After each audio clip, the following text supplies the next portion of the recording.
Class 12-এর সমস্ত ছাত্রদেরকে বলছি, তোমরা খাতা এবং কলম নিয়ে বসে পড়ো। দেখো, আজকে আমরা যেটা পড়ব, প্রবাহের উপর প্রবাহের ক্রিয়া।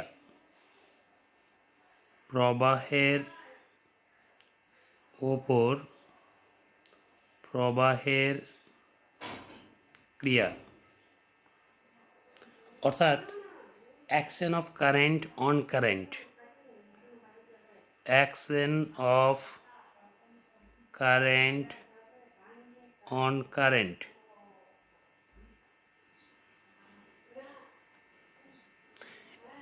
প্রথমেই আমরা সমমুখী সমান্তরাল প্রবাহের কথা বিবেচনা করছি। Let us consider case 1. সমমুখী সমান্তরাল প্রবাহ। সমমুখী সমান্তরাল প্রবাহ।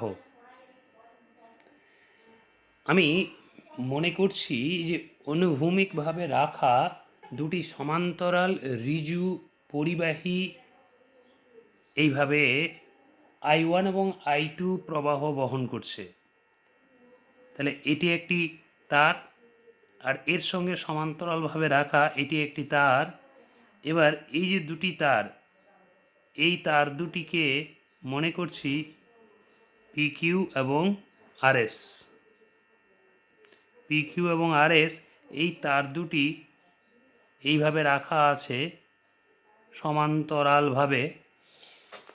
তাহলে ধরে নিচ্ছি যে অনুভূমিকভাবে রাখা দুটি সমান্তরাল ঋজু পরিবাহী PQ এবং RS এর মধ্য দিয়ে একই দিকে যথাক্রমে I1 ও I2 প্রবাহ ঘটছে।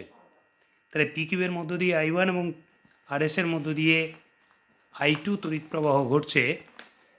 এখন PQ তারের থেকে RS তারের যে দূরত্ব, এই দূরত্বটা মনে করছি আমি স্মল r।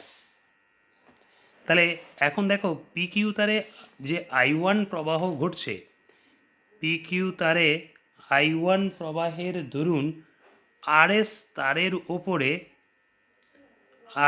তারের ওপরে একটি বিন্দু আমি নিচ্ছি, ও বিন্দু।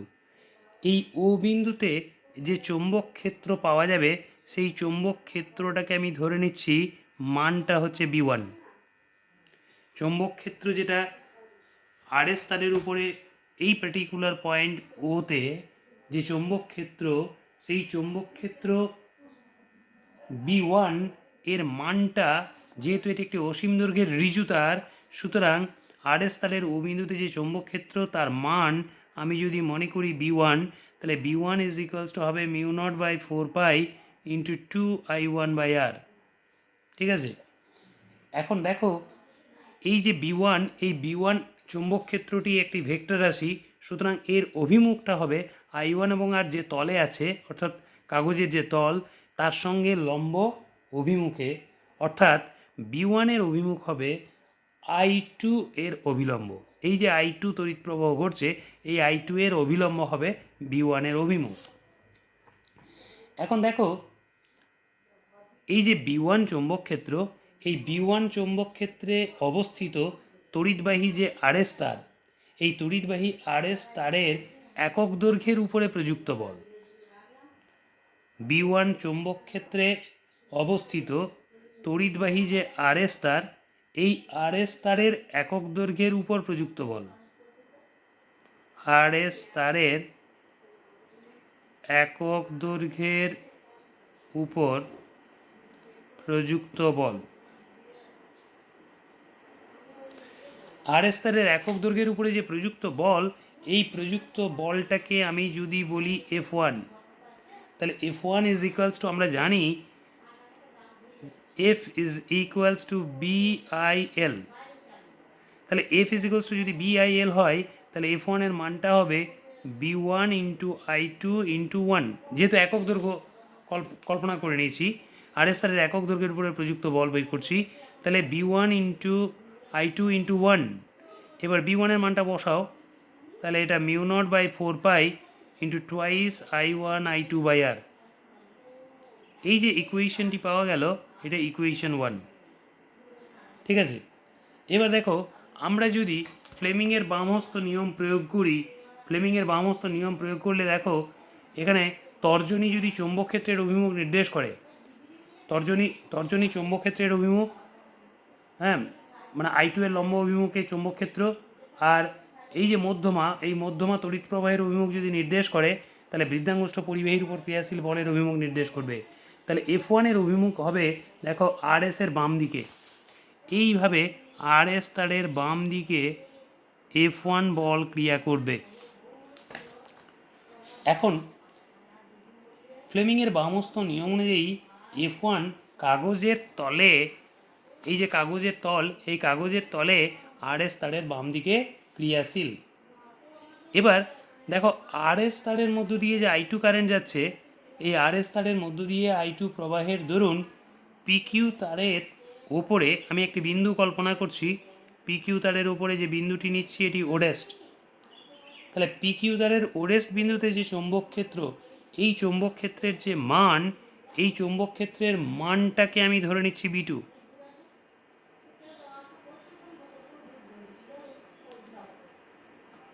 তাহলে দেখো RS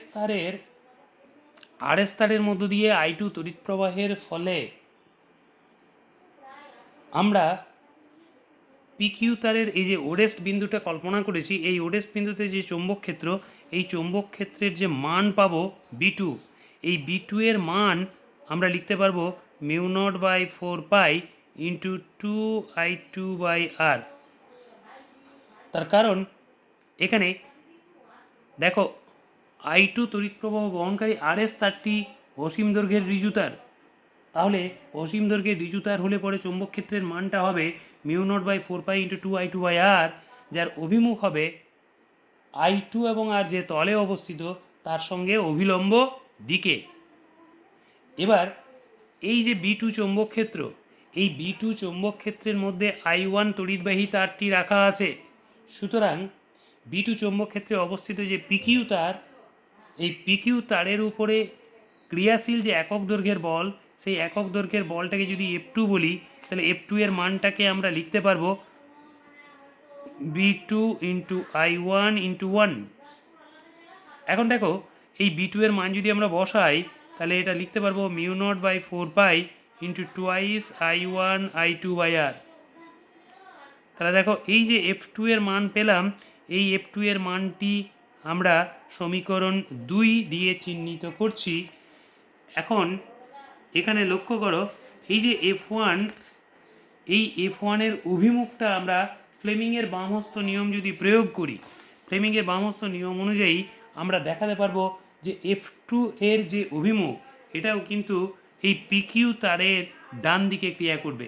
দেখো তর্জনী যদি চৌম্বক ক্ষেত্রের অভিমুখ নির্দেশ করে, তর্জনী চৌম্বক ক্ষেত্রের অভিমুখ, মধ্যমা তড়িৎ প্রবাহের অভিমুখ, দেখো তর্জনী চৌম্বক ক্ষেত্রের অভিমুখ এবং মধ্যমা তড়িৎ প্রবাহের অভিমুখ P থেকে Q এর দিকে, তাহলে বৃদ্ধাঙ্গুষ্ঠ পরিবাহীর উপর ক্রিয়াশীল বলের অভিমুখ নির্দেশ করবে। অর্থাৎ F2 বলটি PQ তারের ডান দিকে ক্রিয়াশীল হবে। তাহলে দেখা যাচ্ছে যে F1 এবং F2 পরস্পর, F1 যেদিকে F2ও সেই দিকে, কারণ F1 হচ্ছে RS তারের বাম দিকে, PQ হচ্ছে এই F2 হচ্ছে PQ তারের ডান দিকে। তাহলে আমরা এখান থেকে এই যে 1 এবং 2 নম্বর সমীকরণ, এই দুটো সমীকরণ থেকে পরিষ্কার বুঝতে পারছি যে F1 = F2, এটাকে ধরে নিচ্ছি আমি F।